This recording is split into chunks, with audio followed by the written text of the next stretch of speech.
Assalamualaikum warahmatullahi wabarakatuh, saudara-saudaraku sebangsa setanah air. Saat ini lur, kebetulan aku kebedeng lur, iki udan. Jadi udan. Di tengah perjalanan ngiyup nok gerdu, ngiyup nok pos. Eh, saya prihatin akhir-akhir ini terjadi banyak sekali kejadian pencurian porang lur.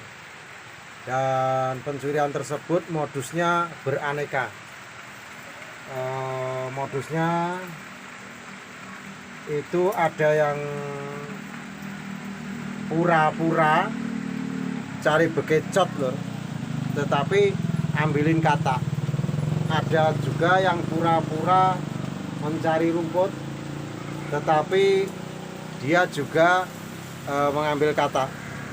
Ada juga yang pura-pura bawa senapan cari celeng atau cari berburu begitu, ternyata yang diburu kata. Ada juga yang memang tersengajakan membawa mobil begitu, rombongan komplotan menjarah. Dan wes akeh lah modusnya, ora kurang corone wong arep berbuat kurang baik itu. Jadi untuk dulur-dulur sekalian, pesan saya, ayo dijogo bareng-bareng lho. Tandurane ayo dijogo, aja sampai tandurane nanti dijarah orang. Aja sampai tandurane dirusoi wong. Nah, kenapa kok terjadi seperti itu? Itu karena efek loh. Efek mungkin karena pandemi corona, ruang gerak kita kurang bebas. Juga mungkin efek dari sulit ekonomi. Iya mas, sulit ekonomi kan? Nah, sulit ekonomi. Atau nggak ada penghasilan, akhirnya mereka punya jalan pintas. Dan juga dikarenakan memang porang harganya lumayan, porang harganya menggiurkan, karena harga katak pun per hari ini sudah tinggi. Bahkan ada yang hampir 300.000 1 kilo. Terus 1 kilo 300.000 yo rawuh luar biasa. Jadi itulah maneknya porang.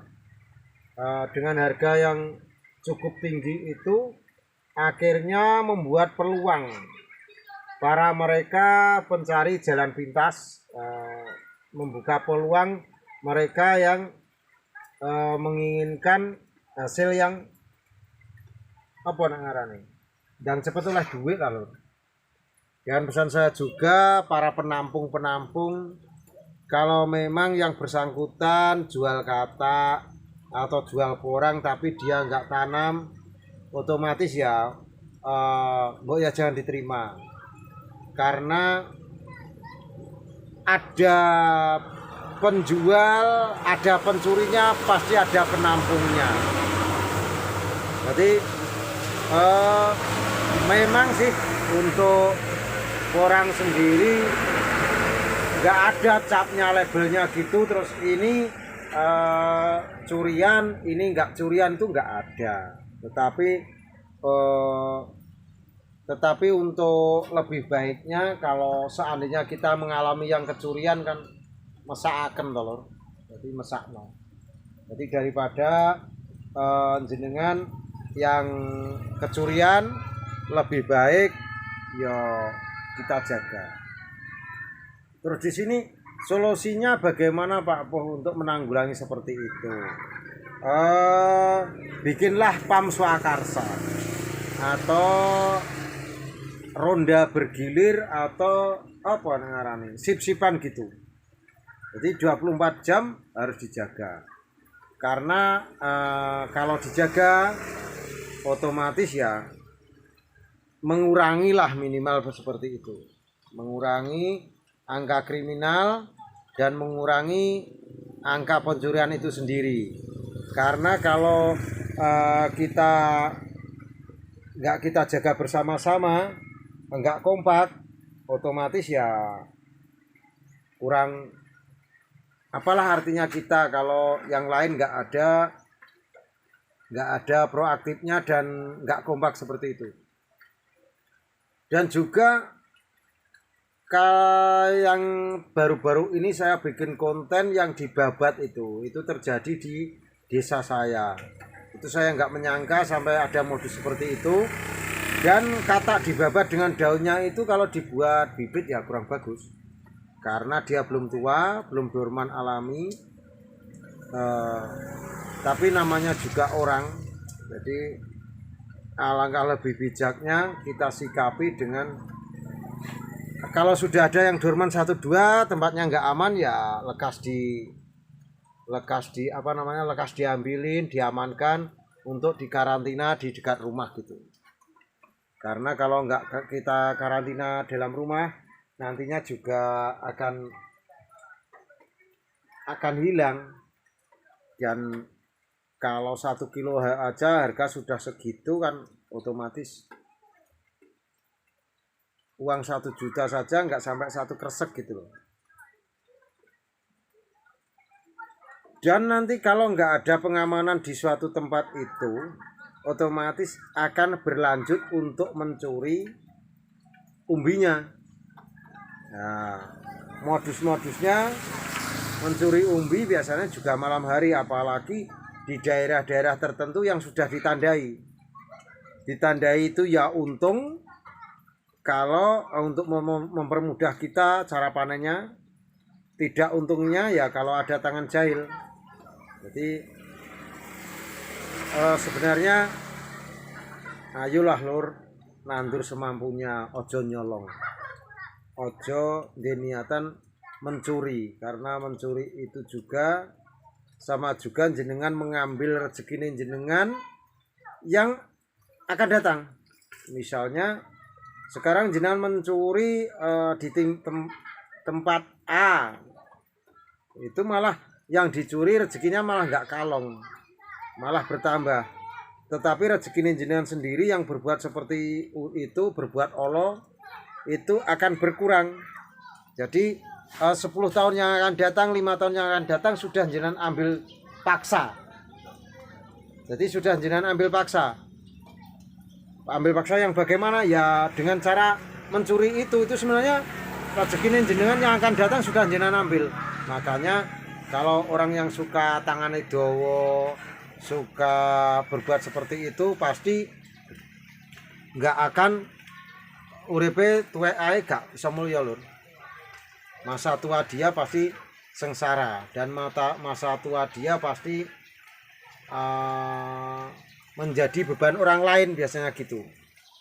Nah, belum lagi kalau iya nek iso tuwek lur. Dan nek ra iso tuwek, otomatis ya kita dibonusi penyakitan masa tua yang susah.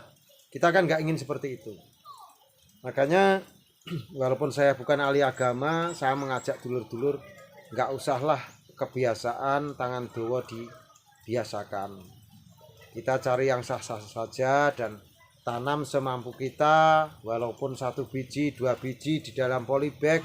Kalau nggak punya lokasi, nggak punya lokasi bisa juga sewa lahan, sewa tempat, ataupun minimal kita menjadi pekerja di budidaya sudah bagus loh lor. Karena dengan adanya kurang ini menciptakan lapangan pekerjaan, mengurangi pengangguran, dan mengurangi juga urban. Jadi untuk dulur-dulur sekalian, sekiranya harus bijak untuk mencikapi, dan sekiranya kita harus berbuat, seandainya kita tanam terus mengalami seperti itu, nanti akan seperti apa perasaan. Seandainya kita punya terus dicuri, bagaimana perasaan. Jadi jangan terlalu jalan pintas lur, karena hidup di dunia ini ada pertanggungjawabannya di kemudian hari. Hidup di dunia ini tidak hanya cukup kali ini. Apa sing mbok tandur bakal mbok unduh apa yang jenengan tuwe pasti jenengan panen. Apa yang Anda lakukan sekarang pasti akan berimbas karmanya di suatu hari nanti. Dan apa yang jenengan lakukan hari ini insya Allah akan ada efek positif dan negatifnya di hari kelak. Jadi bisa jadi karma itu terjadi pada diri kita, bisa jadi juga karma itu terjadi pada anak cucu kita. Makanya marilah kita berdoa bersama-sama, semoga dulur-dulur yang masih punya kebiasaan seperti itu dipermudah rezekinya, dibuka pemikirannya, dan yang jelas mereka bisa sadar dan berhenti tidak merugikan orang lain. Karena awalnya memang terlihat merugikan orang lain, tetapi sebenarnya mereka adalah merugikan dirinya sendiri. Lur, dulurku kabeh, ayolah kita tanam porang, ayolah kita bikin investasi untuk di hari tua nanti. Ayolah lur, tanam semampu kita, dan ayolah lur untuk berbuat kebaikan. Karena kebaikan hari ini akan berimbas positif di suatu hari nanti. Bersama saya Martono Parangmadium, ada kurang lebihnya mohon maaf. Petani itu bebas, petani itu cerdas. Wassalamualaikum warahmatullahi wabarakatuh. Sun.